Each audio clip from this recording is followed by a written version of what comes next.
Ngayong araw mga guys, mag-aalas 4 na nga ng madaling araw, pero nagbabiyahe pa din ako ng Food Panda.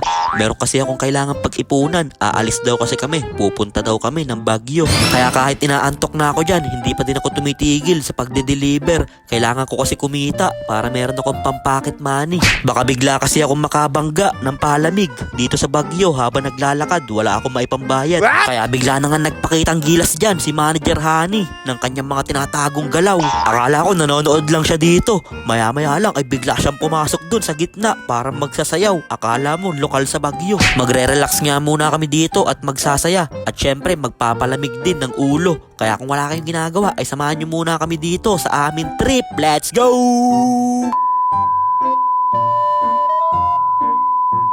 So, ayun po madaling araw pa nga lang ay nagbabiyahe na ako dito kasi medyo matumal nga yung kitaan ngayon kay Food Panda. Kaya kailangan madaling araw pa lang bumakbak na tayo para makadami tayo ng deliver. Dahil aalis nga kami bukas at pupunta kami ng Baguio. Kailangan makadami akong kita ngayon. Kasi pag hindi ako kumita ngayon sa aking pagde-deliver, baka hindi Baguio ang mapuntahan ko. Baka dyan lang ako mapunta sa Bilibiran. Kaya wala na akong ibang choice kundi galingan sa aking pagde-deliver. Kaya kahit alas 3 na madaling araw, tinanggap ko pa din itong pumasok sa akin na booking. Dito nga i-deliver yan sa may diversion, sa may Casas Carlina. Wala yaman layo dito. Bambaba pa ng delivery fee. Lamang pa ang hold up dito. Pero wala akong magagawa. Kailangan ko talagang i-deliver to. Dahil sobrang tumal nga ngayon kay Food Panda. Kaya pagbaba ko nga sa may diversion ay pinasukan naman ako ng panibagong booking. Dito ko nga lang pipick upin yan sa may Minute Burger, sa may Gaisano. Halos mag-aalas 5 na nga din ng madaling araw. Onti na lang ay lalabas na yung haring araw. Kaya medyo inaantok na ako. Umaga pa lang kasi nagbabiyahe na ako hanggang madaling araw. Talagang 24/7 by Flow G.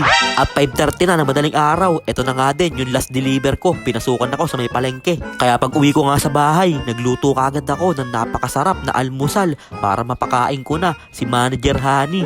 Baka napapagod na kasi siya sa pagkakatulog niya. Kaya alam nyo na, puro kagaguhan lang ako dito sa FB. Pero napaka mapagmahal kong boyfriend sa totoong buhay. Biruin mo, natulog ka lang, paggising mo, kakain ka na. Hay, sarap buhay. Kaya pagkatapos namin kumain, natulog lang ako ng 2 oras. Nagbiyahe na ulit ako para madami tayong kitain ngayong araw. Kaso lang, napasukan kagad ako ng Buena Malas. Unang pasahero pa lang, malas agad. Biruin nyo, pati mineral water, ino-order nyo pa sa Food Panda. Hindi nyo pa kayang bumili ng mineral sa mga Alphamart. Ang layo pa ng deliver neto. Tapos ang delivery fee 30, aray ko. Kaya umuwi na lang ako sa bahay para kumain na napakasarap na dinuguan. Quality talaga ang mga luto ni Madam Elizabeth. Talagang mabubusog ka sa sobrang sarap. Kaya pagkatapos ko mabusog ay nagbiyahe na ulit ako. Napasukan na nga din tayo ng pangalawang booking. Dito nga lang yan sa may KFC.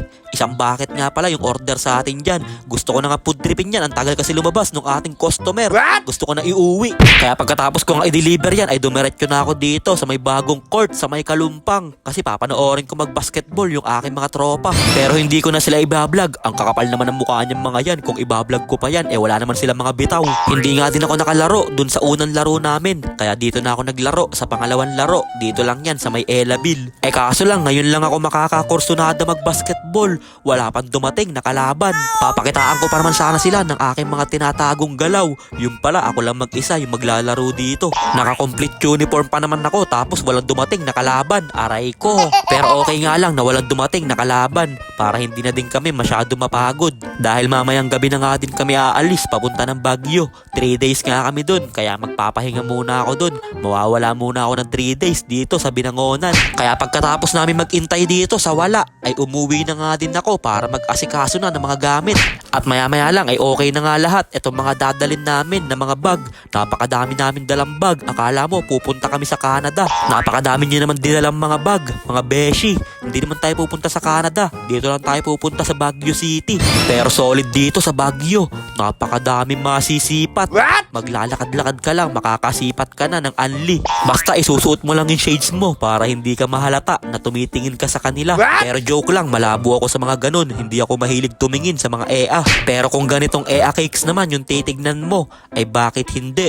Tignan mo naman dito sa mga ginagawa ni Germany. Talagang parang ibon na lumilipad. Nagulat nga din kami lahat dyan kasiyahan kasi nanonood lang kami. Tapos biglang pumasok si Manager Honey sa gitna para magsasayaw na parang ibon. Napakadami pa naman tao ngayon dito sa Baguio na nanonood. Tapos pinakitaan sila ni Manager Honey ng mga tinatago niya mga dance move. Kaya pagkatapos niya magpakitang gilas ay bigla na nga siya napagod at nauhaw. Kaya yun lang mga guys, maraming salamat nga po pala sa walang sawang pagsuporta at sa palaging panonood.